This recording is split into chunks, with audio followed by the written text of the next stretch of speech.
Good morning, Kyle from Scram Speed, doing a little video this morning on the flocking I'm about to do on my dash for the Trans Am. I decided to just make a little video. There's a couple of them out there, but I didn't really like any of them since they're either heavily accented or they're doing it on, an Audi dash or something that's plastic or vinyl, and it doesn't really apply to what I'm doing here because I'm doing it on something that's been primed. What is flock it, you ask? It's like a suede kind of coating that has, a texture to it. You see it inside of jewelry cases and all kinds of stuff. I don't have an example here to show you because I've never actually done it, but it didn't seem that complex, so I decided to shoot a video while I'm doing it, so if I mess anything up, I can kind of relay it onto you and show you exactly what to do. If you're doing it yourself, is not to mess it up like I do, but I'm pretty confident it's gonna work. It's fairly straightforward and simple. I have experience in body shop world doing this kind of stuff, so from start, this is the dash out of the car. I bought it from VFN. It is a dash for like a 2000 Firebird, Camaro, whatever you want to call it, but they always fit like absolute hell. So I had to do a bunch of work to the car to get it to actually fit and do some molding, some bends and some things like that. So after I got all of it done, I had it primed. And this is just, an automotive primer. So that way the fiberglass isn't too porous and won't absorb any of the glue that we're about to put on. The first step is actually put glue on it and then you spray on the flock, which is like a fiber. So I got it prepped. I used 400 grit sandpaper just to knock off, all of the texture to it, make it relatively smooth. And I just went over it real quick with 180 grit. There's not a whole lot online about what to do as far as grits go if you go with an automotive primer. So I'm gonna give that a try. I think it'll work out okay. The 180 should give it something good to bite to. I'm gonna go ahead and start with this one first since it's a smaller piece, see how much of the fibers and glue I use, but I figured there's only like a 10 or 15 minute work time with the glue. So I'm gonna go ahead and do that one first, get it all done, and then do this big one next, just in case I use a excessive amount or something like that. I laid out plastic because allegedly the stuff that falls to the floor you can rebag and reuse as long as it's not too dirty. It's a clean sheet, so if I go too crazy with it, I can get it off the floor and reuse it if need be for this guy over here. But that's what we're doing today, is that dash right there. This is the stuff that I got from Flock It. I ordered it from the website, didn't get it from anywhere special. It has two options as far as how to apply it. You can apply it with like a canister and you jack it back and forth to get it. I wasn't really feeling that, so they have this optional gun that you can get, which is just literally just a paint can with an end on it, and then the other end is where you fill the fibers in. It hooks up to an air line. They recommend 15-ish PSI. I have it hooked up and just give it a test. Pretty much all it is. You can probably put it at 20 PSI and then just as long as you're good with the paint sprayer, kind of feather it to get the coating, but I've never used it before, so we'll see how well that works today. Comes with the adhesive. This stuff is basically just a glue. They recommend to put it on fairly heavily so that way it has something to adhere to. I'm gonna be rolling it on this morning. Just some little brush rollers. I had some paint brushes just in case I couldn't get some spots, but what I'm doing this morning, there's not really any tight curves or contours like a normal dash. It's pretty flat. So I think a roller will do just fine and make it rather easy. And then there's the fibers. The fibers, this is a 1 pound bag. They said a 1 pound bag, and then the 16-ounce can would be enough to do however many square foot. I think I actually ordered like twice as much as I need, but we'll see, how far it actually goes. So I'm gonna go ahead and start experimenting with this stuff and roll the glue on and get the first piece sprayed and see how it turns out. And if it turns out as I want it to, I'll go ahead and go to the big dash. So I'll try to set up a time lapse that way you can kind of watch it, and I'll make it as speedy as possible.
Okay, that's round one. Got the glue down. I didn't realize the glue was black, so I guess that kind of makes it nice because it was a gray component, you know, that I was coating so that we wouldn't see it. So the glue adhesive stuff is actually black so that we can see how much it covers. A little bit goes a long way with that. I was concerned about 16 ounces not being enough, but it'll be a ton.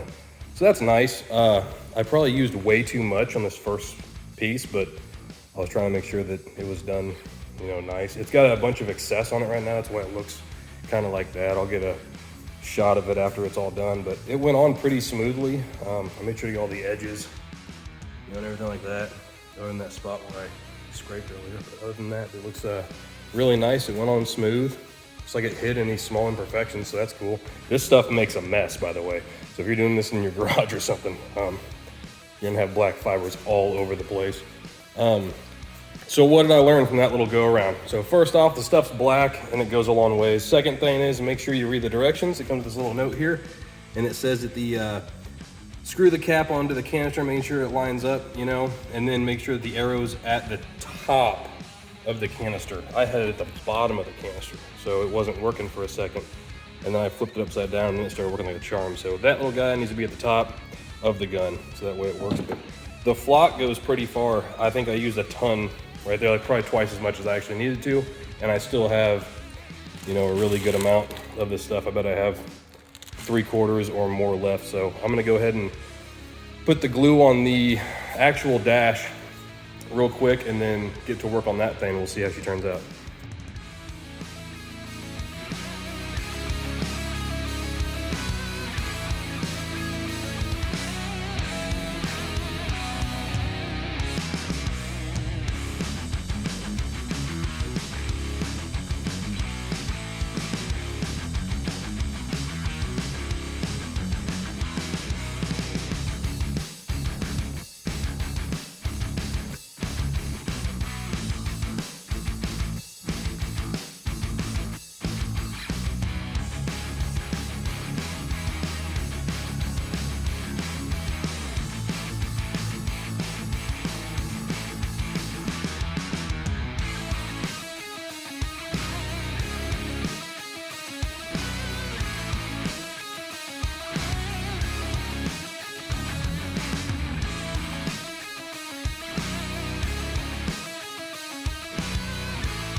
Okay, got her all done.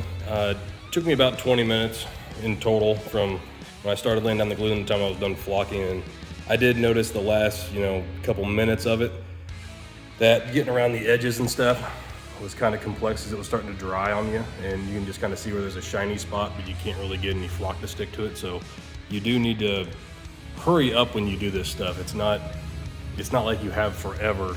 The glue will start to dry and then it doesn't really adhere as good, but it turned out really nice. I mean, I bet it's got a ton of additional on it right now because it's laying on top of each other, but tomorrow when I come in and I give it a little blow off with the air gun, I'm sure it'll look really, really slick and look plenty good for a, you know, race car dash. A lot different than just having it painted or something. I'll do some photos and post it up on the video after I get it all done and assembled in the car at the very last bit of it. So if you stick around to the very last bit of the video, I'll show you what the install looks like. But the gun, I'm not really a big fan of. It's kind of a piece of shit. It doesn't really work great. You have to shake it a lot and kind of keep going, and either it dumps a ton or none. There's kind of no in the middle spot. So for the dash, this is a one-time bag. I still have a quarter of it left. So I used 3/4 of a pound. And you can see the additional overspray on the floor, but I used about 3/4 of a pound doing this. I went over everything probably twice as good as I should have, just because I don't really plan on doing it again for a long time, and why not, you know? Stripping it down, I'm sure is no fun. But that's the whole process. I'll see how well it turns out and get it back together, but not too bad. I had a couple hours in prep work and it took about an hour total to flock it. So something different for your street car, race car. If you got any questions, go ahead and shoot them down in the comment section. Here's the final product that came out of the flocking we did on the dash. I got it all assembled this morning. Turned out really nice. Pretty happy with it. Overall, it flashed really fast, so some of the areas aren't quite as covered as I would have liked, but overall it's really nice for a race car or something you're DIYing. One quick tip that applies to anybody doing flocking at all, no matter what you're doing it on, is the glue that they give you does not set up very fast. And what I mean by that is it takes a long time to fully cure. This dash was coated a week from Saturday, so that would have been 9 days ago. And it's been sitting in my showroom, which has, windows, and it's, really nice in here and not humid or anything like that. And it took 9 days for it to fully cure. The glue stayed really, really gummy. So I didn't want to assemble it with it being kind of tacky at all. But when I had it over here on my stand, you can see how the corners of it kind of just stayed gummy for days and days and days. And when I called Flock It Up and I said, hey, this glue is really gummy, what should I do? They said, yeah, it can take, up to a week to fully cure. So just so you know, if you're gonna be flocking your dash, don't be planning on, hitting the local car meet up that night with the dash. You need to let it cure for up to a week for this stuff really to set up and not be gummy anymore. So hope you liked the video. Like and subscribe to Scram Speed's YouTube page for more tips and tricks like this. Later.